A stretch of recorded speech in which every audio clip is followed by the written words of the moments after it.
با شعر، موسیقی ما در قدیم با شعر خیلی آمیخته بوده و یه مقدار زیادی با ظهور عروضی شعر فارسی نزدیکی خیلی خیلی زیاد داره.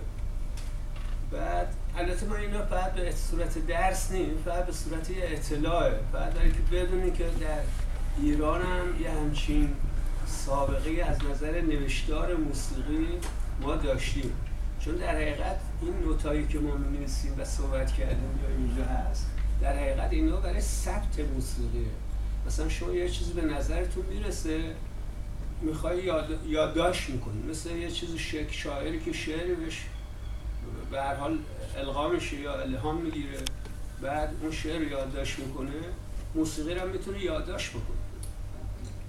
این در حد حساب وقتی پیش رفته باشه. بعد کسی دیگه هم میتونه اونو بخونه یا بنوازه.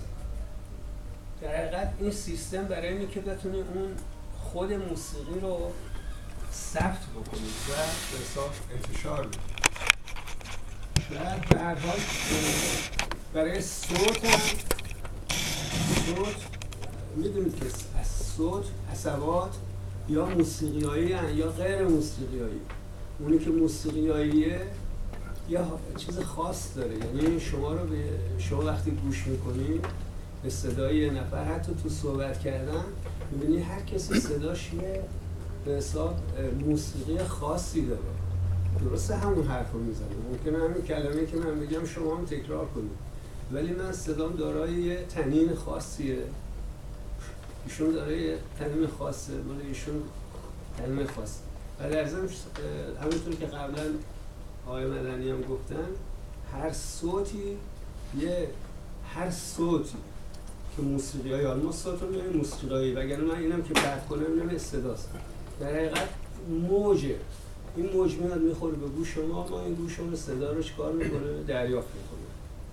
حالا بعضی گوش‌ها حساس‌تره، بعضی گوش‌ها کمتر حساسه، ولی به طور کلی صدای موسیقیایی ما بیشتر راجبش صحبت میکنیم. این حروف ابجد من گفتم یا این نوتایی که ما می‌نویسیم، اینا صدای موسیقیایی رو برای ما تداعی میکنه. بعد که فواصل اینا مثلا اون بارم گفتیم با فرکانس هست، یعنی صوت ها، هر صوتی موسیقیایی دارای یه فرکانسه. در حقیقت خود صدا از تواتره، از حساب یه چطور بگیم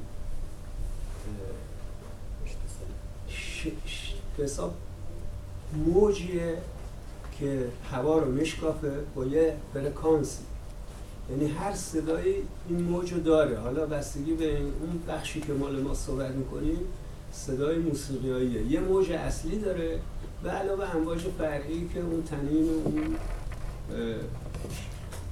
لحن موسیقیاییش رو تعیین میکنه. یه شدت داره، شدت یعنی این که مثلا فرض کن شما صدا خیلی زیاده، این اینجا که مثلا یه وقتی هست صدا زیاده یا کمه، اون شدت یعنی همون نوتو میزنه ولی شدتش زیاده.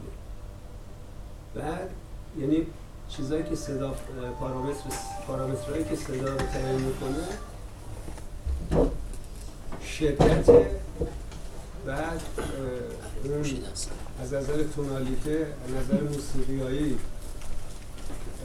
فرکانسشه و از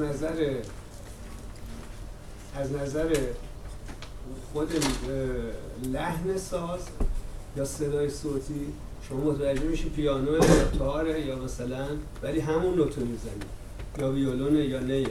در حال اینا یه اطلاعات عمومی بود که گفتم خدمت